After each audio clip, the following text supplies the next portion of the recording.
దేవుని ఆత్మతో సత్యముతో ఆరాధించుటకు సంఘముగాను దేవుని యొక్క కుటుంబముగాను చేరి వచ్చినటువంటి మీ అందరికీ ప్రభువుని యేసుక్రీస్తు నామమున వందనములు తెలియజేసుకున్నాను.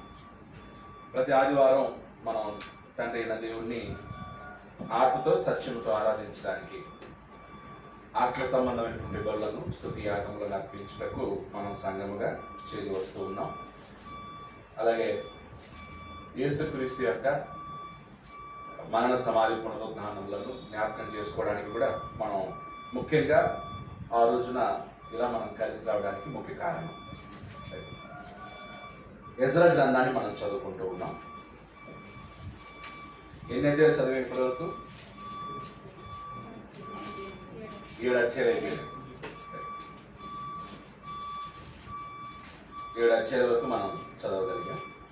ఇప్పుడు 8వ అధ్యాయంలోకి వెళ్దాం. ఎజ్రా 8వ అధ్యాయం.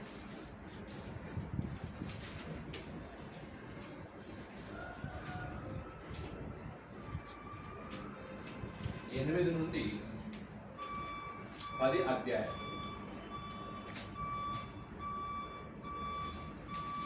ఎజ్రా 8 to 10 చాప్టర్స్ ఏముంటుందంటే repentance and reformation. Repentance and reformation.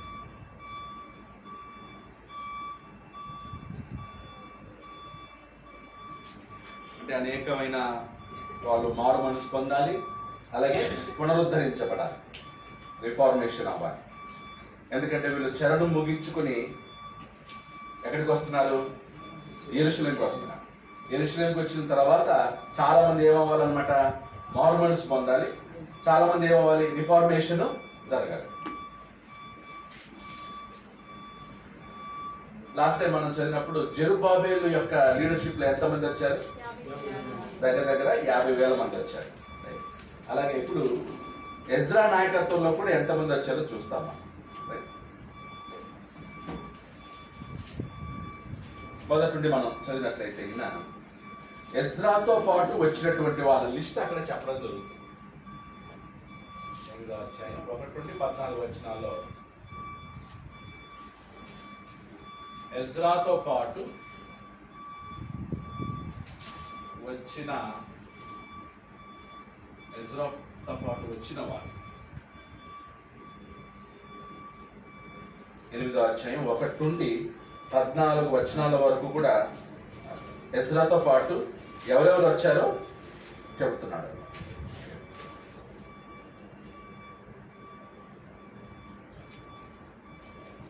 Starting లో చదవండి. రాజైన అతనస్త వెలువడి కాలం ముందు బబులోను దేశం నుండి నాతో కూడా వచ్చిన ఇంటి పెద్దల వంశావళి. నాతో కూడా వచ్చిన ఇంటి పెద్దల వంశావళి. నాతో అంటే ఎజ్రా. సో ఎజ్రాని చెప్తున్నాడు నాతో పాటు ఎవరెవరు వచ్చారు అని ఒక లిస్ట్ ఇస్తున్నాడు. ఎవరెవరు వచ్చారు? ఫినెహాసు వంశం నుంచి వచ్చారు, గెర్షోమును ఈతామారు వంశంలో నుంచి, అలా మొత్తం లెక్కిస్తున్నాడు. చూడండి ఎంతమంది వచ్చారు, ఒక్కొక్క ఇంట్లో నుంచి ఎంతమంది పురుషులు వచ్చారో ఒక లిస్ట్ ఇస్తూ ఉన్నాడు.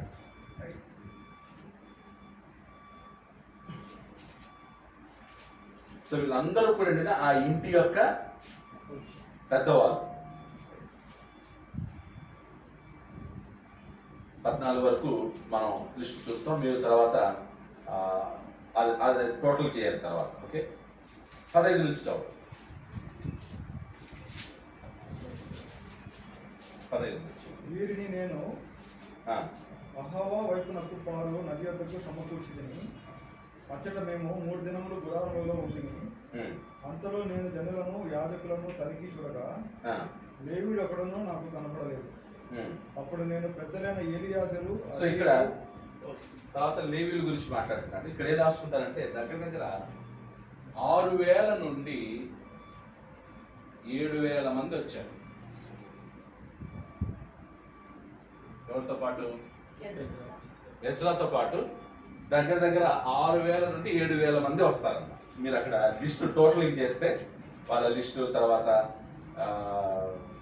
పురుషులు ఎంతమంది వచ్చారు, పురుషులు లెక్క ఇస్తాడన్నమాట. నువ్వు వాళ్ళ భార్య లెక్కేసుకుంటే డబుల్ అవుతారు.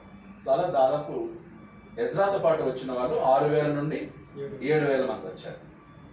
జెరుబ్బాబెల్తో పాటు ఎంతమంది వచ్చారు? 50,000 మంది వస్తారు. ఓకే, ఇప్పుడు 15వ వచనంతో, వీరిని నేను ఆవాహ వైపునకు పారు నది యొద్దకు సమకూర్చితిని. అచ్చట మేము 3 దినములు గుడారంలో ఉంటుంది. అంతలో నేను జనులను యాజకులను తనిఖీ చూడగా లేవీయుడు ఒకడును నాకు కనబడలేదు. లేవీయులు కనబడలేదు. ఓకే, లేవీయులు కనబడట్లేదు. సో ఇప్పుడు లేవీయుల కోసం ఏం చేస్తున్నాడు అనమాట? ఓకే, సో గుంపులో లేవీయులు ఒకడు లేడు. అంటే ఆవాహ నది అంటే గిన వారు బయలుదేరి వచ్చారు. 6,000-7,000 మంది వస్తున్నప్పుడు ఆవాహ నది దగ్గర ఆగారు. అంటే బబులోన్లో నదులు ఉన్నాయి. కేబార్ నది, కేబార్ వచ్చేసి ఏదన్నమాట బబులోన్ నది వైపే పారు. టైగ్రిస్ రివర్ బాబిలోన్ మీదనే వెళ్తుంది. అలాగే ఆవాహ రివర్. ఓకే, సో టైగ్రిస్ ఏమో ఇలా ఉంటుంది, మధ్యలో కొంచెం వచ్చిన తర్వాత మధ్యలో అది కేబార్ అవుతుంది. ఈ మధ్యలో వెళ్ళేదే ఆవాహ అన్నమాట. ఇది ఆవాహ, ఇది టైగ్రిస్, ఇది కేబార్. బబులోన్ నార్త్లో ఉంటుంది. యెరూషలేం ఏంటంటే నార్త్. సో బబులోన్ నుంచి అలా నడుచుకుంటూ ప్రయాణం చేసి ఆవాహ నది దగ్గరికి వచ్చారు. ఆవాహ నది దగ్గరికి వచ్చిన తర్వాత ఒకసారి ఎజ్రా ఏం చేశారనమాట, అందరినీ ఎంక్వైరీ చేసుకుంటాడు. చెక్ లిస్ట్ ఎవరెవరు వచ్చారని చూస్తే ఎవరు మిస్ అయ్యారు? లేవీయులు మిస్ అయ్యారు. ఒక్కడు రాలేదు. ఎంతమందిలో? 6,700 మందిలో లేవీయుడు ఒక్కడు లేడు. లేవీయులు లేకపోతే ఎలా? దేవాలయంలో వాళ్ళు ఏం చేయాలి? యాజకత్వం చేయాలి, సేవ చేయాలి. రైట్, తర్వాత ముందుకు చదువు. అప్పుడు నేను పెద్దలైన ఎలియాజరు, అరీయేలు, షమాయా, ఎల్నాతాను, గారీబు, ఎల్నాతాను, నాతాను, జకర్యా, మోషుల్లమ్మను వారిని ఉపదేశకులకు యోరియాబు, ఎల్నాతానులను పిలువనంపించి అధికారి అయిన ఇద్దో యొద్దకు వారిని పంపి మా దేవుని మందిరమునకు పరిచారకులను మా యొద్దకు తీసుకుని వచ్చినట్లుగా కాసిప్యాను స్థలమందుండు ఇద్దోతోను అతని బంధువులైన నెతనీయులతోనూ చెప్పవలసిన మాటలను వారికి తెలియజెప్పితిని. సో ఇప్పుడు దేవాలయంలో, దేవుని మందిరంలో పరిచారకులను మా యొద్దకు, అంటే దేవాలయములో దేవుని మందిరంలో పరిచయం చేయడానికి ఎవరు కావాలి? లేవీయులు కావాలి. ఇప్పుడు ఆ లేవీయులు లేరు. సో కాబట్టి ఎవరి దగ్గరికి పంపుతున్నాడు అనమాట? నెతనీయేలు ఎవరి దగ్గరికి పంపించారనమాట? ఇద్దోతోను, అతని బంధువులైన నేవీయులతోనూ చెప్పవలసిన అతని బంధువులైన నెతనీయులతోనూ చెప్పవలసిన మాటలను వారికి తెలియజెప్పితిని. ఒకసారి కీర్తనలో 137 చూద్దాం. 137వ కీర్తన.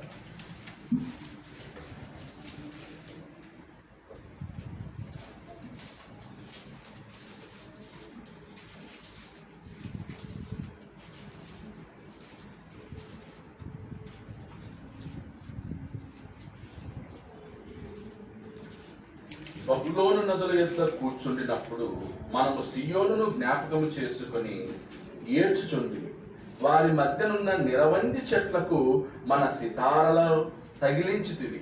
అచ్చట మనలను చెరగొన్న వారు ఒక కీర్తన పాడుడి అనిరి. మనలను బాధించిన వారు సియోను కీర్తనలో ఒక దాన్ని మాకు వినిపించుడని మన వలన ఉల్లాసము కోరిరి. మన అన్నాడు. మన అంటే ఎవరక్కడ? మనల్ని పాటలు పాడమన్నారు, మనల్ని కీర్తనలు పాడమన్నారు. అంటే ఎవరన్నమాట? లేవీయులు. లేవీలే కదా దేవాలయంలో పాటలు పాడేది, కీర్తనలు వాయించేది, తర్వాత స్వరమండలాలు వాయించేది. ఇవన్నీ ఎవరు అనమాట? లేవి. సో లేవీయుల్ని బబులోన్లో ఎలా ఉంచారనమాట? ఒక ఎంటర్టైన్మెంట్కి వాడుకుంటున్నారు. బబులోనియులు అక్కడికి వెళ్ళిన తర్వాత ఏది మీ దేవాలయంలో పాటలు పాడతారంట కదా, ఒకసారి మీ పాటలు పాడండి, మేము డ్యాన్స్ వేస్తాం.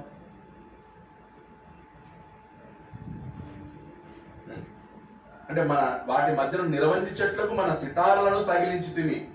ఇప్పుడు వాళ్ళ ఇన్స్ట్రుమెంట్స్ ఉన్నాయి కదా, మ్యూజికల్ ఇన్స్ట్రుమెంట్స్ ని వాళ్ళతో పాటు తీసుకెళ్లారు బబులోనికి. ఎక్కడ వాయిస్తారు ఇప్పుడు వాళ్ళు? యెరూషలేములోనే వాయించాలి. సో పని లేదు వాళ్ళకి. కాబట్టి ఏం చేశారనమాట, ఆ మ్యూజికల్ ఇన్స్ట్రుమెంట్స్ అన్నింటినీ చెట్లకి తగిలించారు. ఇప్పుడు ఆ బబులోని వచ్చి హేళనగా కామెడీగా ఏదో మీరు భలే పాటలు పాడతారంట, ఇది పాటలు పాడండి అంటే నెబుకద్నెజరు వాళ్ళని ఒక ఎంటర్టైన్మెంట్ గా వాడుకునేవారు. ఎవరిని? లేవీలు. అంటే లేవీలో పరిస్థితి అలా ఉంది. ఎక్కడ? బబులోను. ఇప్పుడు ఆ జనరేషన్ పోయి నెక్స్ట్ జనరేషన్ వస్తా ఉంది. ఎక్కడికి? యెరూషలేము. అంటే లేవీల్లో కూడా ఏమొచ్చేసి ఉంటుంది? డిస్సాటిస్ఫాక్షన్ వచ్చి ఉండొచ్చు. ఈ గ్రూపుతో పాటు రాకపోవడానికి కారణం చెదిరిపోయి ఉండొచ్చు. వాళ్ళు ఎక్కడున్నారో తెలియదు ఆ లేవీలు అందరూ కూడా. బబులోను పెద్దది కదా. ఇప్పుడు మనందరూ కూడా చెరగొనిపోయి ఓకే ఏ చైనాకి తీసుకెళ్లారనుకో, ఒక్కొక్కరిని ఒక్కొక్క డిస్టిక్ తీసుకెళ్లారనుకోండి, ఎక్కడ ఉంటాం మనం? ఒక్కొక్క ఫ్యామిలీని ఒక్కొక్క డిస్టిక్ లో చైనాకి తీసుకెళ్లారనుకోండి, ఒకరు బీజింగ్, కొంతమంది బీజింగ్, కొంతమంది షాంఘాయ్, కొంతమంది హాంకాంగ్, అలా వెళ్ళారనుకోండి.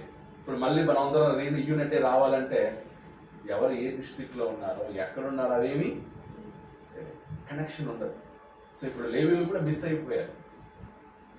లేవీల పరిస్థితి బబులోన్లో అలా ఉండిపోయింది. అన్యుల దేశంలో యెహోవా కీర్తనలు మనం ఎట్లు పాడుదుము? యెరూషలేమా, నేను నిన్ను మరచిన ఎడల నా కుడి చేయి తన నేర్పు మరచును గాక. నేను నిన్ను జ్ఞాపకము చేసుకొనని ఎడల నా ముఖ్య సంతోషము కంటే నేను యెరూషలేమును హెచ్చుగా ఎంచని ఎడల నా నాలుక నా అంగిటికి అంటుకొనును గాక. అంటే బబులోన్లో ఉండగా వాళ్ళు అక్కడ తీర్మానం చేసుకుంటారు. ఏమని? మేము బబులోన్లో ఉన్నా కూడా మేము యెరూషలేమును ఏం చేయం, మర్చిపోం, మా జ్ఞాపకంలోనే ఉంటది. అది దేవుని ఆలయం ఉన్న స్థలం, దేవుని సన్నిధిని మేము మర్చిపోం, దేవాలయాన్ని మేము మర్చిపోం, దేవుని మందిరాన్ని మర్చిపోం. ఒకవేళ మర్చిపోతే మా నాలుక అంగటి ఏమవును గాక, అంటుకోను గాక. అంటే ఏంటి దాని అర్థం? అప్పుడు మాట అంటే మేము మూగవాళ్ళం అయిపోతాం. మాకు మాటలు రాకుండా మేము మూగవాళ్ళుగా ఉండడం బెటర్. ఒకవేళ మర్చిపోయినట్లయితే మా కుడి చెయ్యి తన నేర్పును మరచును గాక. అంటే చెయ్యి పడిపోవును గాక, మా కుడి చెయ్యి పడిపోవును గాక, మా నోరు పడిపోవును గాక. యెరూషలేమును మేము మర్చిపోతే మాకు అది జరుగును గాక. ఈరోజు ఆత్మ సంబంధమైన యెరూషలేము ఏది? స్పిరిచువల్ యెరూషలేము ఏది? ఈరోజు సంఘం. అప్పుడు సంఘాన్ని మనం మర్చిపోతే, సంఘాన్ని మనం విడిచిపెడితే, సంఘాన్ని నిర్లక్ష్యం చేస్తే, వాళ్ళు పెట్టుకున్నట్టు చేపలు పెట్టుకుందాం మనం. నేను మాట్లాడలేదు. ఇప్పుడు దేవుడిచ్చిన ఈ స్వరంతో దేవుని పాటలు పాడకపోతే ఈ నోరు ఇంక ఎందుకు? అదవుతుందా? దేవుడిచ్చిన ఈ చూపుతో ఆయన వాక్యం చదవలేకపోతే ఇంక ఈ చూపు ఎందుకు? దేవుడిచ్చిన ఈ హృదయం, మనసు, మనసాక్షితోటి వాక్యాన్ని ఆస్వాదించకపోతే ఇంకెందుకురా నువ్వు బతకడం? ఇంకెందుకు మన బ్రతుకు? ఆదివారం ఒకరోజు మనం తెలుసుకుంటాం సంఘంగా. కలిసినప్పుడు కూడా పాట సంతోషంగా, ఆనందంగా, ఉత్సాహంగా పాడకుండా నిద్రమోహంలోనే ఉన్నట్లయితే ఇంకెందుకురా నీ బతుకు? ఇంకెందుకు నీ బతుకు చెప్పు? వారంలో ఒక రోజు కలిసి సంఘంతో పాట పాడేంత టైం లేదా నీకు?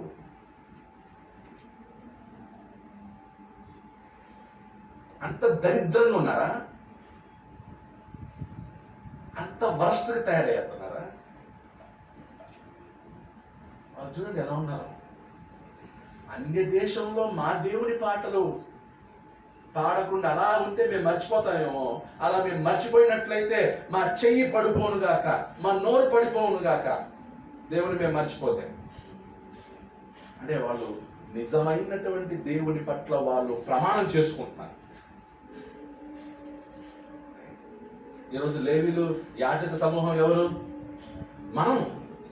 యాజక సమూహం మనం. వాళ్ళు శరీర సంబంధమైన యాజకులు, శరీర సంబంధమైన లేవీలు. మనం ఈరోజు ఆత్మ సంబంధమైనటువంటి యాజకులు. వాళ్ళ ఆసక్తి గొప్పదా, మంది గొప్పదా? మనది గొప్పగా ఉండాలి, మనం ఇంకా ఎనర్జెటిక్గా ఉండాలి. చూడండి 7వ వచనం, యెహోవా ఎదోము జనులు చేసినది జ్ఞాపకము చేసుకున్నాము, యెరూషలేము పాడైన దినమున జ్ఞాపకమునకు తెచ్చుకున్నాము, దానిని నాశనము చేయుడి, సమూల ధ్వంసము చేయుడని వారు చాటిది కదా. పాడు చేయబోవు బబులోను కుమారి, నీవు మాకు చేసిన క్రియలను బట్టి నీకు ప్రతీకారము చేయువాడు ధన్యుడు. నీ పసిపిల్లలను పట్టుకొని వారిని బండకు వేసి కొట్టువాడు ధన్యుడు. అంటే ఏంటి దాని అర్థం? బబులోనికి ఆ శ్రమ వస్తుంది భవిష్యత్తులో. బబులోను అంటే వీళ్ళని బబులోనీయులు ఎంతగా హింసించారంటే మానసికంగా హింసించారన్నమాట. ఇప్పుడు శారీరక హింస వేరు, మానసిక హింస వేరు. దేవుడు మానసిక సంబంధం, స్పిరిచువల్. దేవునికి సంబంధించిన దాన్ని ఎగతాళి చేసినప్పుడు, హాస్యాస్పదం చేసినప్పుడు అదేంటనమాట? మానసికం.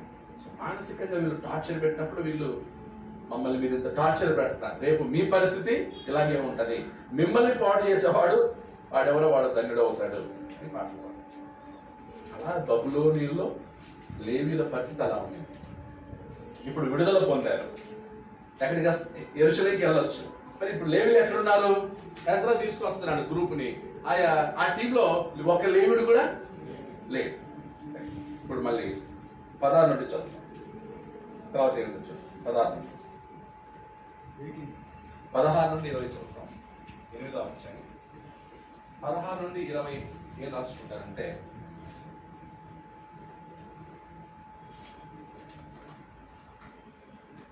లేవీయులు లేకపోతే కలుగు సమస్యను గురించి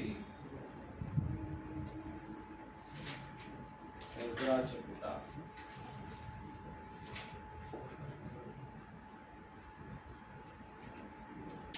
లేవీయులు లేకపోతే కలిగే సమస్యల గురించి ఎజ్రా చెప్తున్నాడు. మళ్ళీ ఎజ్రా చదువు, మళ్ళీ 16 నుండి చదువు. నేను పెద్దలైన ఏలియాజరు, అరీయేలు, షెమాయా, ఎల్నాతాను, యారీబు, ఎల్నాతాను, నాతాను, జకర్యా, మోషుల్లాము అనే వారిని ఉపదేశకులకు యోరియాబు, ఎల్నాతానులను పిలువనంపించి కాసిప్యా అను స్థలమందు అధికారి అయిన ఇద్దో ఎద్దకు వారిని పంపి, మా దేవుని మందిరమునకు పరిచారకులను మా ఎద్దుకు తీసుకుని వచ్చినట్లుగా కాసిప్యా అను స్థలమందు ఇద్దోతోను అతని బంధువులైన నీతిలతోనూ చెప్పవలసిన మాటలను వారికి తెలియజెప్పింది. మా దేవుని కరుణాహస్తము మాకు తోడుగా ఉన్నందున వారు ప్రజ్ఞావంతుడైన ఒకనిని షెరబ్యాను, అతని కుమారులను, సహోదరులను 18 మందిని తోడుకొని వచ్చిరి. ఆ ప్రజ్ఞావంతుడు మహలి కుమారులలో ఒకడు. ఈ మహలి ఇశ్రాయేలునకు పుట్టిన లేవి వంశస్థుడు. అషబ్యాను, అతనితో కూడా మోరారీలకు యెషయాను, అతని బంధువులను, వారి కుమారులైన 20 మందిని వారు తోడుకొని వచ్చిరి. మరియు లేవీలు చేయవలసిన సేవలో తోడ్పడుటకై దావీదును అధిపతులను నిర్ణయించిన నేతినీయులలో 220 మంది వచ్చిరి. వీరందరూ పేర్లు ఉదాహరింపబడి నియమింపబడిన వారు. అప్పుడు దేవుడు సో ఇందులో షెరబ్యా అనేవాడు అప్పుడు ఉన్నాడు కదా, షెరబ్యా కనిపించాడా? షెరబ్యా ఎన్నో వచ్చిన ఉంది 18లో, మా దేవుని కరుణాహస్తము మాకు తోడుగా ఉన్నందున వారు ప్రజ్ఞావంతుడైన ఒకనిని, షెరబ్యాను, అతని కుమారులను, సహోదరులను. షెరబ్యా. సో షెరబ్యా అనేటువంటి వాడు ప్రజ్ఞావంతుడు. ఎవరు? ప్రజ్ఞావంతుడు. ప్రజ్ఞావంతుడు అంటే ఏంటి? స్కిల్, జ్ఞానం, వివేకం, వివేచన, స్కిల్ అన్ని ఉన్న వాళ్ళని ప్రజ్ఞావంతులు అంటారు. సో ఎజ్రా ఎవరికి అప్పగిస్తున్నాడు ఆ బాధ్యతను? షెరబ్యాకి అప్పగిస్తున్నాడు. మ్యాన్ ఆఫ్ అండర్స్టాండింగ్ అన్నారు ఇంగ్లీష్లో, మ్యాన్ ఆఫ్ అండర్స్టాండింగ్ షెరబ్యా. ఇలా ఈ ప్రజ్ఞావంతులు చాలా ముఖ్యం. అలాంటి వాళ్ళకి పని అప్పగించడం, వాళ్ళని సెలెక్ట్ చేయడం, వాళ్ళని ఐడెంటిఫై చేయడం లీడర్ యొక్క లక్ష్యం. So Ezra leader. So Ezra ఏం చేస్తాడనమాట? ప్రజ్ఞావంతుల్ని ఏం చేస్తున్నాడు? ఎన్నుకుంటున్నాడు. ప్రజ్ఞావంతులు ఎన్నుకుని ఆ పనిని అప్పగిస్తున్నాడు. ఏంటి? లేవీయుల్ని తీసుకురావాలి, వాళ్ళని గ్యాదర్ చేయాలి. అప్పుడు అతని యొక్క లీడర్షిప్ లో ఏమైందనమాట, ఒక షబ్యాన అతని కుమారులు సహోదరులు 10 మంది తోడుకొని వచ్చి ఆ ప్రజ్ఞావంతుడు మహలి కుమారులలో ఒకడు. ఈ మహలి ఇశ్రాయేలుకు పుట్టిన లేవి వంశస్థుడు. సో ప్రజ్ఞావంతుడు మహలి కుమారులో ఒకడు అన్నమాట. మహలి ఎవరు? లేవి వంశస్థుడు. అషబ్యాను అతనితో కూడా మెరారీయుడగు యెషయాను అతని బంధువులను వారి కుమారుడైన 20 మందిని వారు తోడుకొని వచ్చింది. మరియు లేవీయులు చేయవలసిన సేవలో తోడ్పడుటకై దావీదును అధిపతులను నిర్ణయించిన నెతినీయులలో 220 మంది వచ్చింది. ఎవరంట? నెతినీయులు. ఎవరు వీళ్ళు? ఇంగ్లీష్ లో ఏమన్నారు? నెతినిమ్స్. నెతినిమ్స్ ఉన్నారా? స్పెల్లింగ్ అండి కరెక్టేనా? NETHINIM. నెతినీయులు. ఎవరి నెతినీయులు? దావీదు నిర్ణయించాడు. ఎవరిచ్చాడు? దావీదు నెతినీయుల్ని నిర్ణయించాడు. ఎందుకు? లేవీయులు చేయవలసిన సేవలో తోడ్పడుటకై. లేవీయులు చేయవలసిన సేవలో ఎవరు కావాలి? తోడు. ఎవరన్నమాట? నెతినీయులు. సో ఈ నెతినీయులు లేవీయులు చేయాల్సినటువంటి సేవలో వీళ్ళని ఏం చేయాలన్నమాట? తోడుగా ఉంచుకోవాలి. టెంపుల్ సర్వెంట్స్ అంటారు. నెతినీయులు ఎవరంటే టెంపుల్ సర్వెంట్స్.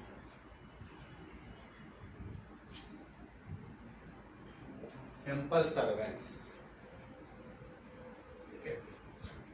ఇంకా కొంచెం డీప్కి వెళ్ళాలంటే ఎవరు వీళ్ళంటే, మోషే కాలంలో మిద్యానీయుల్ని పట్టుకుంటారు. మిద్యానీయుల పేర్లు విన్నారు కదా. మిద్యానీయుల్ని ఆక్రమించుకుంటారు. ఆ మిద్యానీయుల్లో ఫ్రెష్ బ్యాచ్ అంటే వివాహం కాని స్త్రీలందరినీ కూడా వీళ్ళు తీసుకోవాలి. స్వాస్థ్యంగా తీసుకుని వీళ్ళు వివాహం చేసుకోవచ్చు. వాళ్ళకి పుట్టినటువంటి సంతానమే ఈ నెతినీయులు. ఇశ్రాయేలీయులు మిద్యానీయులు తీసుకుంటారు. మిద్యానీయుల్ని ఆక్రమించుకున్న తర్వాత బాగా లేస్తారు అనమాట. ఏదైనా సరే సొమ్మైనా మనుషులైనా వాళ్ళు ఏం చేస్తారనమాట? బాగా లేస్తారు. అప్పుడు మనుషుల్ని ఎవరికి ఇస్తారంటే లేవీయులకి ఇస్తారు. మిద్యానీయులని లేవీయులకి అప్పగిస్తారు. ఇది మీ స్వాస్థ్యం మీకు అని. సో లేవీయులకు అప్పగిస్తే వాళ్ళు లేవీయులకు దాసులు అవుతారు. మిద్యానీయుల్ని ఆక్రమించుకున్న తర్వాత వాళ్ళని బాగా లేసి మనుషుల్ని ఎవరికి అప్పగించారంటే మిద్యానీయుల్ని లేవి గోత్రానికి అప్పగించారు. ఆ లేవి గోత్రం వాళ్ళకి అప్పగించినప్పుడు లేవి గోత్రికులందరికీ ఈ మిద్యానీయులు ఏమవుతారు? బానిసలు అవుతారు. తర్వాత దాసులుగా ఉంటారు. అలా కొనసాగారు అనమాట. అలా మిద్యానీయుల నుంచి లేవి దగ్గరికి వచ్చిన తర్వాత లేవిలో కొంతమంది వీళ్ళని పెళ్లి చేసుకున్నారు. వాళ్ళకు కుమారులు పుట్టారు. వాళ్ళని ప్రత్యేకపరిచారు. వాళ్ళే ఎవరన్నమాట? నెతినీయులు. సో ఈ నెతినీయుల్ని మనకి నెతినీయులు అనేటువంటి పేరు ఎజ్రా, నెహెమ్యా ఇక్కడ మాత్రమే కనిపిస్తారు. వేరే చోట కనిపించారు. అప్పుడు దావీదు కాలంలో ఏం చేస్తాడంటే, దావీదు లేవీలు ఏర్పరిచిన తర్వాత ఆ లేవీలకు అసిస్టెంట్స్ గా ఎవరిని ఉంచుతాడన్నమాట? నెతినీయులు ఉంచుతాడు. అప్పుడు నెతినీయులు లేవీలతో పాటు సేవ చేస్తారు. లేవీలు ఏం చెప్తారు? లేవీలకు తోడుగా సర్వెంట్స్ గా ఉంటారు. ఇప్పుడు నెతినీయులు కూడా ఎక్కడికి వెళ్ళారు? బబులోనికి వెళ్ళారు. ఇప్పుడు రిటర్న్ వచ్చేటప్పుడు లేవీలతో పాటు ఎవరు కూడా అవసరం ఉంది? నెతినీయులు కూడా ఉండాలి. ఎందుకంటే లేవీలకి దాసులు తోడు ఎవరన్నమాట? నెతినీయులు. ఇప్పుడు ఆ నెతినీయుల యొక్క సంఖ్య ఎంతమంది అన్న? నెతినీయులలో 220 మంది వచ్చింది. వీరందరూ పేరు ఉదాహరింపబడి నియమింపబడిన వారు. ఆ తర్వాత 21 నుంచి అప్పుడు ప్రయాణం అవుతున్నారు. అప్పుడు దేవుని సన్నిధిని మమ్మల్ని మేము దుఃఖపరుచుకొని మాకును మా చిన్నవారికి మా ఆస్తికిని శుభ ప్రయాణం కలుగునట్లుగా ఆయనను వేడుకొనుటకు అహవా నది దగ్గర ఉపవాసం ఉండడని ప్రకటించింది. సో ఇప్పుడు వాళ్ళు బయలుదేరుతున్నారు. యెరూషలేంకి బయలుదేరి వచ్చేటప్పుడు ప్రార్థన చేస్తారు. ప్రయాణంలో ప్రార్థన ఏమని? మేలు కలుగు చేయటకై ఆయనను ఆశ్రయించి వారందరికీ మాకును మా చిన్నవారికి మా ఆస్తికిని శుభ ప్రయాణము కలుగునట్లుగా ఆయన వేడుకొనుటకు ఆవాహన దగ్గర ఉపవాసం ఉండడని ప్రకటించి ప్రయాణం కోసం ఒక ఫాస్టింగ్ ప్రేయర్. రేపు ప్రయాణం ప్రారంభం అవుతుందంటే ఈ రోజు ఆవాహన దగ్గర అందరూ ఉపవాసం ఉండి ప్రార్థన చేశారు. నెక్స్ట్ డే జర్నీ స్టార్ట్ అవుతుంది. సో ప్రయాణం కోసం ప్రార్థన. అందుకే మీరు ఎప్పుడైనా ట్రావెల్ చేసేటప్పుడు ఏం చేయాలి? ప్రార్థన చేసుకుని ప్రయాణం స్టార్ట్ చేయండి. ఆఫీస్కి వెళ్ళినా కూడా, ఆఫీస్కి వెళ్ళేటప్పుడు కూడా ప్రార్థన చేసుకుని ప్రయాణం చేయండి. స్కూల్కి వెళ్ళేటప్పుడు కూడా ప్రార్థన చేసుకుని స్కూల్కి వెళ్ళండి. కాలేజీకి వెళ్ళేటప్పుడు, బంధువుల ఇంటికి వెళ్ళేటప్పుడు, ఎక్కడికి వెళ్ళినా కూడా ప్రార్థన.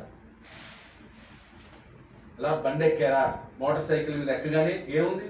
ఒక 10 seconds, 5 to 10 seconds అయినా నా ప్రయాణం ఆశ్రయించు, నా క్షేమంగా సురక్షితంగా నా ఇంటికి నన్ను చేర్పించండి.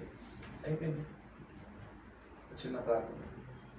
మళ్ళీ బండి దిగ్గానే థ్యాంక్స్ దేవరా, క్షేమంగా ఇంటికి చేర్చాను, నా కుటుంబానికి నన్ను చేర్చాను, నా కుటుంబాన్ని సాయంత్రం చూడు. ఎందుకంటే నా చాలా మంది బయటికి వెళ్తున్నారు, తిరిగి వచ్చే లోపల యాక్సిడెంట్స్ ఏవో జరుగుతున్నాయి. కార్ ఇంజన్ స్టార్ట్ చేసే ముందే ప్రార్థన, కీ తిప్పి స్టార్ట్ చేయకముందే ప్రార్థన. బస్సులో వెళ్ళినా కూడా బస్సు ఎక్కగానే నాయన ప్రయాణాన్ని దీవించి ఆశ్రయించి, విమానం ఎక్కావా విమానం, ట్రైన్లు ఎక్కావా train, any mode of transportation, ఏ మార్గం గుండా నువ్వు ప్రయాణం చేస్తున్నా నువ్వేం చేయాలి? ఎజ్రా కూడా ప్రయాణం కొరకు సిద్ధపాటు. ప్రయాణం కోసం ఉపవాసం ఉండి వాళ్ళు ఏం చేస్తారు? ప్రార్థిస్తారు. 22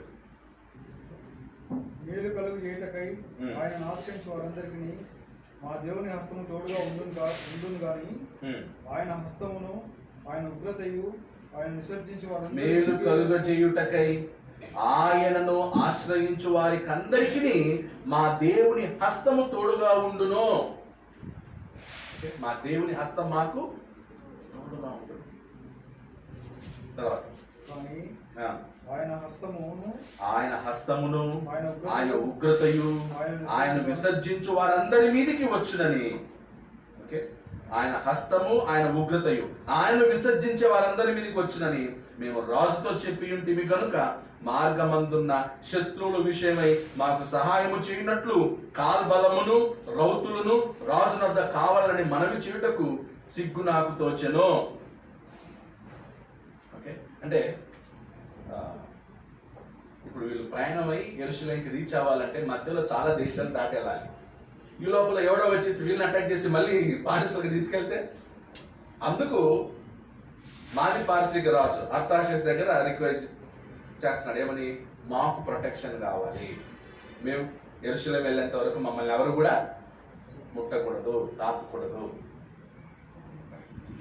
తర్వాత ముందు మేము ఉపవాసం ఉండి ఆ సంగతిని బట్టి మా దేవుని వేడుకొనగా ఆయన మా మనవిని అంగీకరించెను. కనుక నేను యాజకులలో నుండి ప్రధానులైన 12 మందిని అనగా షెరబ్యాను, హషబ్యాను వీరి బంధువులలో 10 మందిని ఏర్పరిచి మా దేవుని మందిరంలో ప్రతిష్ఠించిన విషయంలో రాజును అతని మంత్రులను అధిపతులను అక్కడున్న ఇశ్రాయేలు వారందరూ ప్రతిష్ఠించిన వెండి బంగారములను ఉపకరణములను చూచి వారికి అప్పగించి 1300 మణుగుల వెండిని, 200 మణుగుల వెండి ఉపకరణములను, 200 మణుగుల బంగారమును, 7000 తులములు గల 20 బంగారపు గిన్నెలను, బంగారమంత వెలగల పరిశుద్ధమైన 2 రాగి పాత్రలను చూచి వారి చేతికి అప్పగించి, మీరు యెహోవాకు ప్రతిష్ఠింపబడిన వారు, పాత్రలను ప్రతిష్టములైనవి, ఈ వెండి బంగారంలోను మీ పితరుల దేవుడైన యెహోవాకు స్వేచ్ఛాసనమై ఉన్నవి. కాబట్టి మీరు యెరూషలేములో యెహోవా మందిరపు ఖజానా గదులలో యాజకుల యొక్కయు లేవీయుల యొక్కయు ఇశ్రాయేలు పెద్దల యొక్కయు ప్రధానులైన వారి ఎదుట వాటిని తూచి అప్పగించే వరకు వాటిని భద్రంగా ఉంచండి వారితో చెప్పింది. ఎజ్రా చూడండి ఎంత ఒక సిస్టమేటిక్గా వాళ్ళని గైడ్ చేసుకుంటూ వస్తున్నాడు. ప్రయాణం వాళ్ళు రావాలి, వాళ్ళతో పాటు వస్తువులు, వెండి బంగార వస్తువులు, వాటిని జాగ్రత్తగా తీసుకురావాలి. ఎన్ని వస్తువులు ఉన్నాయో అన్ని వస్తువుల్ని ఎక్కడికి తీసుకురావాలి? యెరూషలేముకి తీసుకురావాలి. ఎందుకంటే వాటన్నింటినీ అక్కడ బబులోనికి తీసుకెళ్ళాడు నెబుకద్నెజరు. ఇప్పుడు మళ్ళీ వాటిని ఏం చేయాలి? తీసుకురావాలి. సో దానికి అంటే ఏదో కేర్లెస్గా కాదు, నిష్టగా చేయమంటున్నాడు. అందుకే ఈరోజు కూడా సంఘము అన్నప్పుడు, సంఘంలో ఉన్న వస్తువులు అన్నప్పుడు వాటికి ఎప్పుడు కూడా మనం ఏం చేయాలి? జాగ్రత్త వహించాలి. సంఘానికి సంబంధించిన ప్రతిదీ కూడా జాగ్రత్తగా చేయటం, భద్రంగా ఉంచడం. ఇప్పుడు సంఘంలో ఏదో ఒక వస్తువు ఉంది అనుకోండి, అది ఎక్కడో ఎవరికి అప్పగించాలనుకోండి, దాన్ని తీసి ఎక్కడో పడేసి అవునా ఎక్కడుంది తెలియదు, ఏడో పెట్టాను మర్చిపోయాను అనకూడదు. ప్రతిదీ ఏంటనమాట? జాగ్రత్తగా ఉండాలి. సెక్రటరీ, ట్రెజరర్ మీరు కూడా ఆ వస్తువులు జాగ్రత్తగా పెట్టుకోవాలి. డాక్యుమెంట్స్ ఏవే ఉన్నాయి ఇప్పుడు మనకి? సైట్ డాక్యుమెంట్స్, తర్వాత ట్రస్ట్ డాక్యుమెంట్స్, తర్వాత ఈ ప్రభు వల్ల శుభ్రం చేసే పాత్రలు కానీ అన్నీ కూడా భద్రంగా ఉంచాలి. చిన్న వస్తువుని కూడా చాలా భద్రంగా చూసుకోవాలి. రేపు చర్చ్ బిల్డింగ్ కట్టుకుని వెళ్తాం, చర్చ్ బిల్డింగ్ కూడా అది మనదన్నట్టు ఫీలింగ్ ఉండాలి. కొంతమంది చర్చ్ బిల్డింగ్ ఏదో తిని పేపర్ తిని ఆడపడేసేసి వెళ్ళిపోతూ ఉంటారు. మన ఇల్లు అది, మన ఇంట్లో అలా చేస్తామా? వేస్తాం, నీటికి తీసుకెళ్ళి డస్ట్బిన్ వేస్తాం. సో దేవునికి సంబంధించిన, సంఘానికి సంబంధించిన ప్రతి వస్తువుని భద్రంగా ఉంచుకోవాలి, జాగ్రత్తగా ఉండాలి. అది మనం వీళ్ళ దగ్గర నుంచి ఒక లెసన్, ఒక పాట. అజ్ఞాన కాలంలోనే వాళ్ళు అంత జాగ్రత్తగా ఉన్నప్పుడు, ఇంత చదువులు చదివి ఇంత సంస్కారం వచ్చిన తర్వాత మనం ఇంకెంత జాగ్రత్తగా భద్రంగా ఉండాలి. తర్వాత ముందు 31 నుంచి. కాబట్టి యాజకులను, లేవీలను వాటి ఎత్తు ఎంతో తెలుసుకొని యెరూషలేములో మన దేవుని మందిరమునకు కొనిపోటకై ఆ వెండి బంగారములను పాత్రలను తీసుకుని మేము మొదటి నెల 12వ దినమందు యెరూషలేమునకు వచ్చుటకై అహవా నది వద్ద నుండి బయలుదేరగా మా దేవుని హస్తము మాకు తోడుగా ఉండి. అక్కడ అండర్లైన్ చేయాలి, మా దేవుని హస్తము మాకు తోడుగా ఉంది. ఎన్నిసార్లు వాడుతున్నారు చూడండి ఈ మాట. మా దేవుని హస్తము మాకు తోడుగా ఉండి అని ఇక్కడ వాడాడు. తర్వాత 7వ అధ్యాయం లాస్ట్లో చూడండి, 7వ అధ్యాయం చివరి వచనంలో, నా దేవుడైన యెహోవా హస్తము నాకు తోడుగా ఉన్నందున నేను బలపరచబడి. నా దేవుని హస్తము నాకు తోడుగా ఉన్నందువలన నేనేమయ్యాను? బలపరచబడ్డా. అంటే అప్పుడు ఎజ్రా తన బలాన్ని, తన బలం యొక్క అడ్రస్ చూపిస్తున్నాడు. నా బలం ఎవరన్నమాట? యెహోవా. ఆయన హస్తము నన్ను బలపరిచింది. ఇప్పుడు దావీదు కూడా చాలా బాలుడు, గొలియాత్ చాలా ఉన్నత దేవుడు. అప్పుడు దావీదు కూడా ఏమన్నాడు? ఎవరి పేరట వస్తున్నాను నేను? నా దేవుని యెహోవా నామం పేరట నేను వస్తున్నా. గొలియాత్ అంటాడు, నేను ఈటే, డాలు ఇవన్నీ పట్టుకొని వస్తుంటే నువ్వు చిన్న కర్ర తీసుకుని వస్తున్నావే నా మీదకి, నేను కుక్కనా అని అడుగుతాడు. దేవుని నామం మీద నేను వస్తున్నాను అంటే దావీదు యొక్క బలం కూడా ఎవరన్నమాట? ఎజ్రా బలం ఎవరు? దేవుడే. జెరుబ్బాబెలు బలం ఎవరు? దేవుడే. గిద్యోను బలం ఎవరు? దేవుడే. గిద్యోను అయితే ఏకంగా 300 మందితో ఏం చేశాడు? మొత్తం ఫిలిస్తీన్ని హతం చేశాడు 300 మందితో. మొత్తం వెళ్ళిన వాళ్ళేమో 10,000 మంది. 10,000 మంది ఏమయ్యారు? రిటర్న్ అయిపోయారు. 300 మంది మాత్రం మిగిలారు. సో దేవుడు అన్నాడు, ఆ 300 మందితో నేను నీకేం చేస్తాను? విజయం కలగజేస్తాను. చాలా దేవుడి బలం కనిపిస్తుంది. మన లైఫ్లో కూడా, మన జీవితంలో నీ బలంతో నువ్వేం చేస్తున్నావు? దేవుని బలంతో నువ్వేం చేస్తున్నావు? ఏది నీ బలం, ఏది దేవుని బలం? చాలాసార్లు మనం ఏమనుకుంటాం, ఎక్కువ శాతం ఇది నా బలం వల్ల జరిగింది అనుకుంటాం, నా బలశక్తి వల్ల ఇది జరిగింది అనుకుంటాం మనం. ఏది మర్చిపోతాం? దేవుడు నన్ను బలపరిచాడు, దేవుని యొక్క బలం చేత నేను ఇది చేయగలిగాను అని చెప్పడం చాలా తక్కువ. అందుకే మనం పాటలో చక్కగా రాశారు, యెహోవా నా బలం, యథార్థమైనది దేవుని బలం. దేవుని బలం ఎజరా అంటాడు, దేవుని హస్తము నాకు తోడుగా ఉన్నందున నేను బలపరచబడ్డాను. ఈరోజు బలహీనంగా ఉన్న ప్రతి ఒక్కరూ ప్రార్థనలో వాడాల్సిన పాయింట్ ఇది. ఏమని? నాయన నేను బలహీనంగా ఉన్నాను, ఈ విషయంలో నన్ను ఏం చేయి, బలపరచు.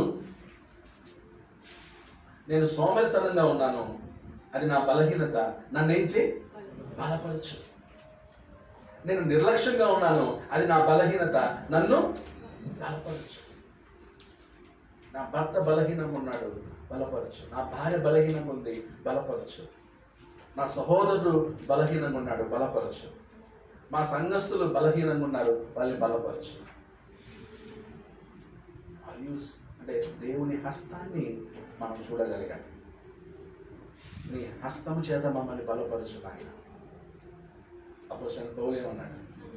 నన్ను బలపరచు వాని యందు నేను సమస్తము చేయగలను.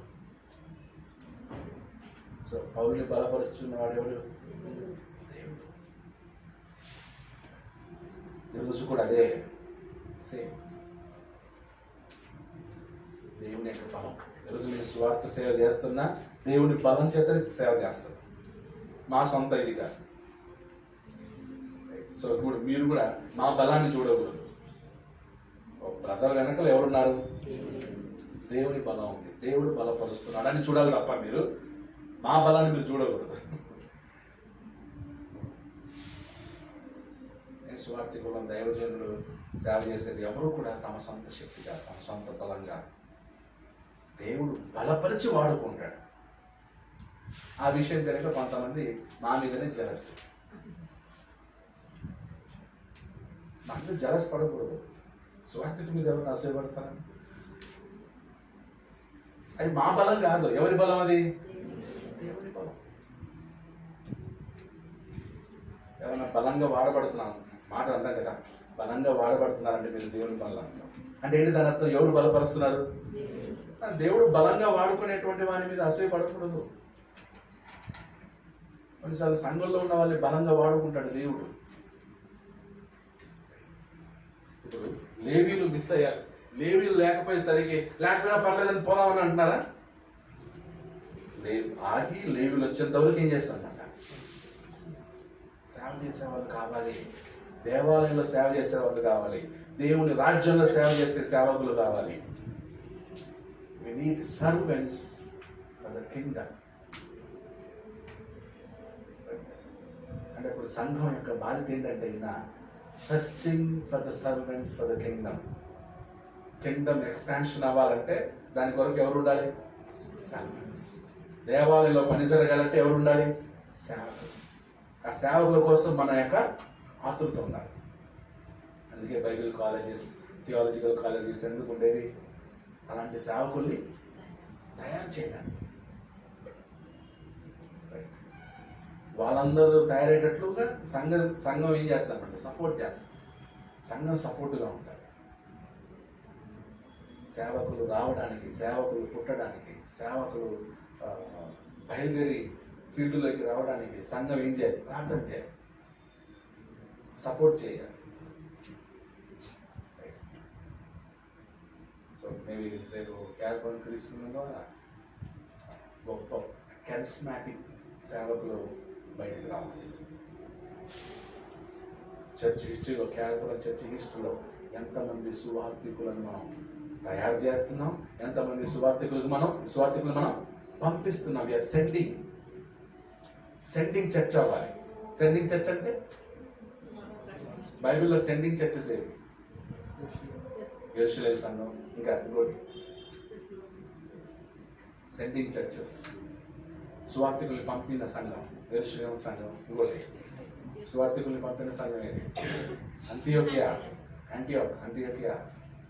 అంత్యోక్య సంఘం ఎవరిని పంపింది? పౌలుని, బర్నబాని. ఇంకా ఫిలిప్పి సంఘం ఇండైరెక్ట్ గా పౌలు యొక్క మిషన్ లో పార్టిసిపేట్ చేశారు. తెస్సలోనిక సంఘం. సో ఇవన్నీ సెండింగ్ చర్చెస్ అండి. అంటే మేము ఉన్నాం, మా బిల్డింగ్ ఉంది, ఇది మనం చూసుకొని హ్యాపీగా ఉన్నాం అని కాదు. సెండింగ్ చర్చ్, సువార్థికుల్ని పంపేటువంటి సంఘమే బలమైన సంఘం. ఏ సంఘం అయితే సువార్తను పంపిస్తుందో, ఏ సంఘం అయితే సువార్థికుల్ని ఫీల్డ్లోకి పంపిస్తుందో ఆ చర్చ్, ఆ సంఘం బలమైన సంఘం. ఎక్కువ మంది ఉంటే బలమైన సంఘం కాదు, ఎక్కువ కానుకొస్తే బలమైన సంఘం కాదు. ఏది బలమైన సంఘం? సువార్థికులను పంపే సంఘం. సో కేరపుర సంఘం ఎట్లా కొత్త సంఘంగా ఉందామా, బలమైనటువంటి సంఘంగా ఉందామా? ఇదే మాట్లాడలేదు. బలమైన సంఘంగా ఉండాలంటే మనం ఏం చేయాలి? సువార్థికుల్ని పంపాలి. We should become sending church. పంపించే సంఘం, సేవని పంపించే సంఘం అంటారు. ఫ్యూచర్లో అలాంటి మైండ్ ఉంటే నేను మీతో కలిసి పని చేస్తాను. అలాంటి మైండ్ లేకపోయింది అనుకోండి, మీకు నాకు సెలవు. అర్థంగా? అప్పుడు ఇంకో చర్చను తయారు చేస్తాను, పంపించే సంఘం. 10 సంవత్సరాల్లో ఒక 10 yearsలో మన స్థలం కొన్నాం, ఇంకో 2 yearsలో బిల్డింగ్ పుడతారు. నెక్స్ట్ ఇంకా టార్గెట్ ఏంటి? సెట్టింగే, పంపడమే. లేదు బ్రదర్, ఎఫ్డీ చేద్దాం, డబ్బుల్ని ఇంకా దాన్ని ఏం చేద్దాం, మల్టిప్లై చేద్దాం, ఇంకో 10 సంవత్సరాలు దీన్ని దీంట్లో ఈ స్టాక్లు ఆ స్టాక్లు వేద్దామంటే వన్స్ మన బేసిక్ థింగ్స్ ఏం కావాలో అది అయ్యాక నెక్స్ట్ టార్గెట్ ఏంటనమాట? Sending churches. Sending church. ఇప్పుడు అది బేసిక్ చేయకుండా సెండింగ్ చర్చ్గా మారితేగినా రేపు ఫ్యూచర్లో ఎక్కువ రోజులు ఉండదు, నిలబడదు సంఘం. అందుకని సంఘం నిలబడడానికి, తరతరాలు ఉండడానికి ఆ సంఘానికి ఏం కావాలో అది చేయాలి. లేటర్ ఆ సంఘం ద్వారా సువార్తను పంపించాలి. ఎజ్రా అంటే మనం పాత నిబంధనలో ఏముంది బ్రదర్, ఎజ్రాలో ఏముంది అనుకుంటాం, కానీ ఎన్ని పాయింట్స్ ఉన్నాయి చూడండి. ఎజ్రా లాంటి వాడు సంఘంలో ఒకరు ఉండాలా, ఒకరికంటే ఎక్కువ మంది ఉండాలి. ఎవరికంటే ఎక్కువ ఉండాలి. శరభ్య అనేవాడు ఎవరంట? ప్రజ్ఞావంతుడు. జనాలు మొత్తం జల్లెడ పెట్టి లేవి లేకుండా వాళ్ళందరూ ఏం చేశాడు? తీసుకొచ్చాడు. ముందు చదువు 31. మేము మొదటి నెల 12వ దినమందు యెరూషలేమునకు వచ్చుటకై ఆవాహ నది నుండి బయలుదేరగా మా దేవుని హస్తము మాకు తోడుగా ఉండి శత్రువుల చేతుల నుండి, మార్గమందు పొంచి ఉన్న వారి చేతుల నుండి మమ్మల్ని తప్పించినందున, శత్రువుల చేతుల నుంచి మమ్మల్ని తప్పించాడు. మార్గంలో పొంచి ఉన్నారంట, వాళ్ళ దగ్గర నుండి కూడా మమ్మల్ని తప్పించినందున మేము యెరూషలేమునకు వచ్చి 3 దినములు అక్కడ బస చేసితిమి. So arrival in Jerusalem. Team ఎక్కడికి వచ్చారు? యెరూషలేంకి వచ్చారు. 33. 4వ దినమున వెండి బంగారములను పాత్రలను మా దేవుని మందిరమందు యాజకుడైన ఉరియా కుమారుడైన మెరేమోతు చేత తూనిక వేయబడెను. అతనితో కూడా తూనిక అంటే ఏంటి అర్థం?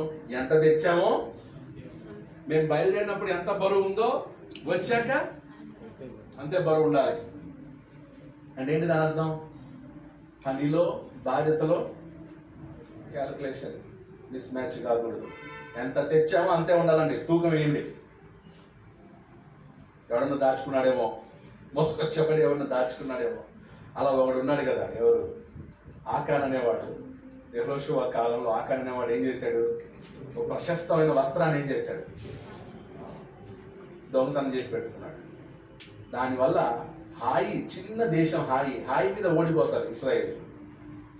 అప్పుడు జాషువాకి అంత చిన్న దేశం మీద ఎలా పడిపోయాం? దేవుని దగ్గర విచారణ చేస్తారు. ఏంటి ప్రభా ఇది? అంత చిన్న దేశం, ఆ దేశం మీద మేము ఓడిపోయామేంటి? అప్పుడు దేవుడు అంటాడు, మీలో ఒకడు ఏం చేశాడు? దోషం చేశాడు, దొంగతనం చేశాడు. అప్పుడు ఎవరు అనేసి మొత్తం క్యాలిక్యులేషన్ చేసి లెక్కేస్తేనే కరెక్ట్గా ఎవరు వచ్చారనమాట? ఆకాన్ అనేవాడు వచ్చాడు. శాపం తెచ్చుకున్నాడు. దొంగతనం శాపం. దొంగతనం ఏంటది? శాపం. దేవునికి సంబంధించిన దాన్ని దేవునికి సంబంధించిందనే వాడాలి. అది శాపం. ఈ మధ్య మన ఇండియాలో ఉన్నటువంటి క్రైస్తవులకి వాల్యూ లేకుండా పోతుంది. కారణం ఏంటంటే బయట ఎవరో దేవుని పనికి వాడినని డబ్బులు పంపిస్తే దాంట్లో సగం వీడు పెట్టుకుంటాడు, సగం ఖర్చు చేస్తున్నాడు. అదేంటది? దొంగతనం. ఇప్పుడు $1000 పంపించారు అనుకోండి, $1000 ఏం చేయాలి? $10,000 పంపించారు, $10,000 ఏం చేయాలి? కొంతమంది సపోర్ట్ వస్తుంది, సువార్తకి సపోర్ట్ వచ్చినప్పుడు పూర్వం ఎవరికైతే వస్తుందో అతను ఏం చేసేవాడంటే కన్నా నీకు 10,000 పంపించాను, అయితే నేను 3,000 తీసుకుంటా, నీకు 7,000 ఇస్తాను అని 7,000 ఇచ్చేవాడు. ఇప్పుడు నేను తీసుకున్న తర్వాత వాడేమో నెమ్మదిగా ఉంటాడా? నమ్ముతాను. అదే మనకి ఎవరైనా ఏదైనా ఇచ్చారు దాన్ని ఏం చేయాలి? కరెక్ట్గా పంపాలి. ఎవరో ₹1,00,000 ఇచ్చారు, ₹1,00,000 ఇచ్చేసి బ్రదర్ ఇది ఏం చేయాలి, అలా వాళ్ళకి ఇవ్వండి. అక్కడికి వెళ్ళగానే ఏముండాలి? ఎంత ఉండాలి? 1,00,000 ఉండాలి. కరెక్ట్ ఉండాలి. మిస్ అయితే అది శాపం. మిస్ అయితే శాపం. చాలా ముఖ్యం, చాలా డేంజర్. ఎప్పుడు కూడా దేవునికి సంబంధించినటువంటి దాన్ని లెక్క ఎలా ఉండాలి? లెక్క కరెక్ట్గా ఉండాలి. లెక్క కరెక్ట్గా ఉండాలి. అది ఇండియన్ మనీ అయినా ఫారిన్ మనీ అయినా ఏ మనీ అయినా సరే దాంట్లో ఎలా ఉండాలి? తూనీకే అంటే లెక్క. బ్యాలెన్స్ షీట్ ఎలా? బ్యాలెన్స్ షీట్ అంటే తెలుసు కదా. బ్యాలెన్స్ షీట్ ఏంటనమాట? ఇన్వర్డ్ అవుట్వర్డ్ రెండు ఏమవ్వాలి? దాన్ని ఏదో టేబుల్ అంటారు,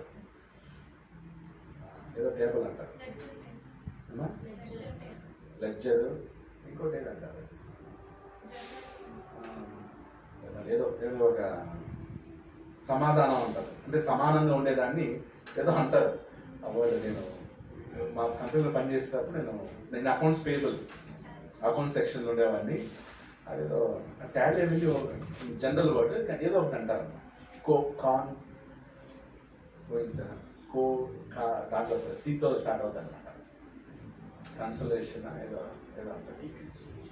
రికన్సిలియేషన్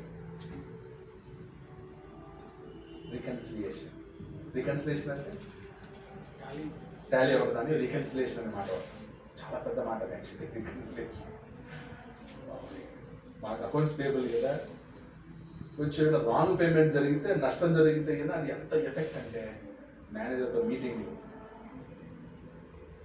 వాళ్ళవన్నీ డాలర్స్లో పేమెంట్ చేయాలి. ఎవరికో పే చేయబోయి ఇంకో క్లయింట్కి పే చేసి ఉంటాడు.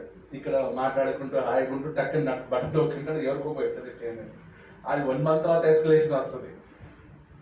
మర్చిపోయి ఉంటారు దేనికి కొట్టాము, దేనికి వెళ్ళిందో. రికన్సిలియేషన్. సో ఈరోజు దేవుడికి మనం ఎలా ఉన్నాం? లెక్క. డబ్బు విషయమైనా అన్నిట్లోనైనా. దేవుడు నీకు 2 బిడ్డలు ఇచ్చాడు. ఆ బిడ్డల విషయం నువ్వేం చేయాలి? నీకే ఎంతమందిని విశ్వాసంలో పెంచావు? దేవుడు అంటాడు, ఇమ్మాన్యుయేల్ నీ కొడుకునిచ్చాను, కూతురునిచ్చాను, వాళ్ళిద్దరిని విశ్వాసంలో పెంచావా? వాళ్ళిద్దరు విశ్వాసంలో కొనసాగారా? వాళ్ళిద్దరు విశ్వాస కుటుంబంగా బ్రతుకుతున్నారా అని దేవుడు ఏం చేస్తాడు? ఎందుకు చెప్పు, నేను నీకు బిడ్డలు ఎందుకు ఇవ్వాలి? పెళ్ళైన వాళ్ళందరూ ప్రార్థన చేయాలి. ఏమని?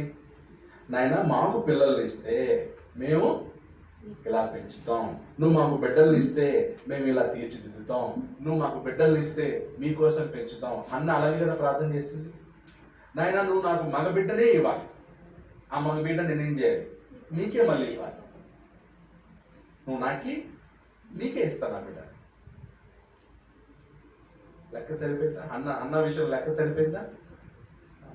అడిగింది ఇచ్చాడు. మళ్ళీ ఈరోజు దేవుడు మనకు బిడ్డల్ని ఇస్తున్నాడు. ఇప్పుడు ఆ బిడ్డల్ని మనం ఏం చేయాలి?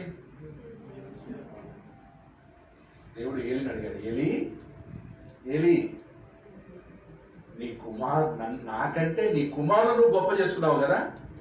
అంటే ఏలి చేసిన తప్పేంటి? దేవుడు ముఖ్యం, దేవునికి మొదటి స్థానం, కానీ తన కుమారునికి మొదటి స్థానం ఇచ్చి దేవునికి రెండో స్థానం ఇచ్చాడు. నాకంటే నీ కుమారుడు నువ్వు గొప్ప చేశావు. సో ఫస్ట్ ప్రయారిటీ ఎవరికి? మన పిల్లలు ఎంత సౌందర్యంగా, బ్యూటిఫుల్ గా, ఎంత అందంగా ఉన్నా ఫస్ట్ ప్రయారిటీ ఎవరు? దేవుడే. గుర్తుపెట్టుకోండి. కొన్నిసార్లు మన పిల్లల యొక్క బ్యూటీని చూసి, జ్ఞానం చూసి తెగ మురిసిపోయి దేవుని కూడా పక్కన పెట్టేస్తా ఉంటాం.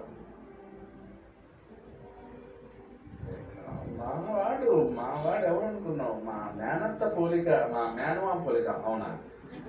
ఆడికి దేవుడేమో జ్ఞానం, వివేకం ప్రార్థన చేసి లాస్ట్ ఏమంటావు? వాడు అంతా మా మేనమా పోలికే, మా అన్నయ్య పోలికే.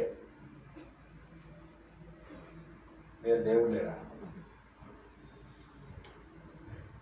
నాకు ఎప్పుడో చచ్చిపోయి ఉంటాడు. చచ్చిపోయిన పోలిక ఇప్పుడు జ్ఞానం ఉండడానికి చచ్చిపోయినాడు కారణం.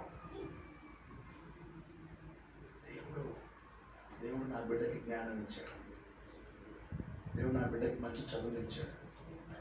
అందుకే మన పిల్లలు ఇప్పుడు చదువులో కొంచెం మంచి స్కూల్స్ వేస్తున్నాం కాబట్టి చదువులో బాగా రాణిస్తున్నారు. చదువులో బాగా రాణించని చెప్పి వాళ్ళలో ఎక్కడో గర్వమో, అహంకారమో, అతిశయం వస్తుంది. దాన్ని ఏం చేయాలి? తల్లిదండ్రులనే వాళ్ళు కంట్రోల్ చేయాలి. మార్కులు ఎక్కువ వచ్చాయని ఏం చేయొద్దు, గర్వించద్దు. మంచి ఉద్యోగం అని చెప్పి గర్వించద్దు. ఇంగ్లీష్ బాగా వచ్చని గర్వించద్దు.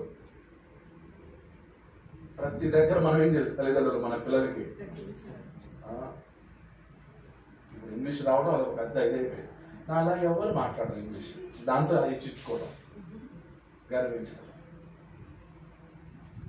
ఇంగ్లీష్ అంటే ఒక భాష అంతే, దాన్ని చూసి గర్వించడం ఏంది? పెద్ద విషయం కాదు. ప్రాక్టీస్ చేస్తే వచ్చారు. నేను ఇంగ్లీష్లో కూడా ప్రసంగం చేశాను. నా ఇంగ్లీష్ అంతంత బట్లది ఇంగ్లీష్ అనుకో నేను మాట్లాడేది. ఆ బట్లది ఇంగ్లీష్లోనే వాక్యం చెప్పాను. వాళ్ళు చాలా ఆనందించారు. నాకు షాక్ అయింది. నేను ఇంగ్లీష్లో వాక్యం చెప్పడే పిలిచారు, వెళ్ళని చెప్పాను. నాకున్న ఆ కాంబినేషన్ అందరూ బ్రదర్ మేము ఇలా ఆనందంగా నవ్వుతూ సంతోషంగా వాక్యం వినింది చాలా రోజుల తర్వాత అంట. 2 సార్లు పిలిచారు, 2 సార్లు. అప్పుడు ఆ ఇంగ్లీష్ వాళ్ళు బ్రదర్ని మనం క్వార్టర్లీ వన్స్ తప్పకుండా పిలవాల్సిందే, ఇంత మంచి వాక్యం మనం దాన్ని గర్వించాల్సిన. నాకు ఇంగ్లీష్ వచ్చు, నాలా ఎవరు మాట్లాడలేదు, దేన్ని బట్టి కూడా గర్వించద్దు. మేబీ అది నీ బలం, స్ట్రెంత్ అయ్యొచ్చు. కొన్నిసార్లు ఇంటర్వ్యూలు అడిగినప్పుడు వాట్ ఆర్ యువర్ స్ట్రెంగ్త్స్ అంటారు కదా. వాట్ ఆర్ అప్పుడు కమ్యూనికేషన్ స్కిల్ అయి ఉండొచ్చు, తర్వాత రైటింగ్ స్కిల్ అయి ఉండొచ్చు. ఈ స్కిల్స్ ఉన్నాయి. ఆ స్కిల్ని బట్టి నువ్వు గర్వించొద్దు. ఆ స్కిల్ నీకు ఇచ్చిన వాడు ఎవరనమాట? ఎజ్రా ఎక్కడ కూడా నాది, నా స్కిల్, నా జ్ఞానం నాది అని చూపిస్తున్నాడా? ఏమంటాడు? యెహోవా హస్తము నాకు తోడుగా ఉన్నందున నేను బలపరచబడితిని. That's my strength. My strength is hand of God. దేవుని హస్తమే నన్ను బలపరచు. ఎప్పుడు కొంతమంది నా పిల్లలే నా బలం అండి అంటారు. అనవద్దు. ఎట్టి పరిస్థితుల్లోనూ ఆ మాట, నా పిల్లలే నా బలం. పిల్లలకు పెళ్ళైతే, పిల్లలకు పెళ్ళయ్యాక పిల్లల బలం అవుతుంది. అంతే కదా. వారికి బలం భార్య అనమాట. ఎంతసేపు భార్యకి వాళ్ళు అంతే. మ్యారేజ్ అయిపోయిన తర్వాత ఎక్స్పెక్ట్ చేయలేరు. అందుకని మ్యారేజ్ అయినంత వరకు ఏమో పిల్లల్ని రాసుకొని పూసుకొని ఎత్తుకొని ఆ తర్వాత పెళ్లి చేసిన తర్వాత నీకు దేవుడే దిక్కు. ఫైనల్గా ప్రతి ఒక్కరికి ఎవరు దిక్కు? దేవుడే దిక్కు. అందుకే నువ్వు తల్లిదండ్రులుగా ఉన్నప్పుడు పిల్లలకి ఎంత చేయాలో, ఎంత నేర్పించాలో అంత చేయండి. మరీ గారాబంగా ఏం చేయకూడదు. మన పిల్లల్ని మనం వాళ్ళ మీద ఎక్స్పెక్టేషన్ పెట్టుకోకూడదు. నాకు నాకు వాడికి పెళ్ళైన తర్వాత కూడా నన్ను చూసుకుంటాడు, వానికి పిల్లలైన తర్వాత కూడా నన్ను చూసుకుంటాడు ఎక్స్పెక్టేషన్ పెట్టుకోవడం కూడా కొన్నిసార్లు రాంగే. వాడు అలా చేయనప్పుడు మనం ఎక్స్పెక్టేషన్ పెట్టుకుంటాం, వాడు చేయలేడు పాపం, అప్పుడు వాడిని బట్టి ఏం చేయడం, తిట్టడం. నాకంటే నీకు నీ భార్య ఎక్కువైందా, అది నిన్నగాక ముందు వచ్చింది, మేము నిన్ను కన్నీ పెంచితే అని పాపం వాడు ఇటు అమ్మ నాన్న చూసుకోవాలి, భార్య చూసుకోవాలి, సతమంది కొంతమంది టెన్షన్ అయిపోయి పిచ్చర్లు అయిపోయి. సో నిజంగా మనం గుడ్ పేరెంట్స్ని మనం ఆ బలం ఏంటో మనకు అర్థం అవ్వాలి, మన పిల్లలకి అర్థం చేయించాలి. మనం ఆయన మన బలం ఎవరు? దేవుడు. దేవుని బలం చేతనే నేను నిన్ను కన్నాను, నిన్ను పెంచాను, నీకు విద్యాబుద్ధులు నేర్పించాను. ఇంతవరకు మనం ఇలా రావడానికి కారణం దేవుని బలం. రేపు నువ్వు ఇదే ఫాలో చేయి. ఫినిషింగ్ మాట చూద్దాం. ఎజ్రా 8వ అధ్యాయం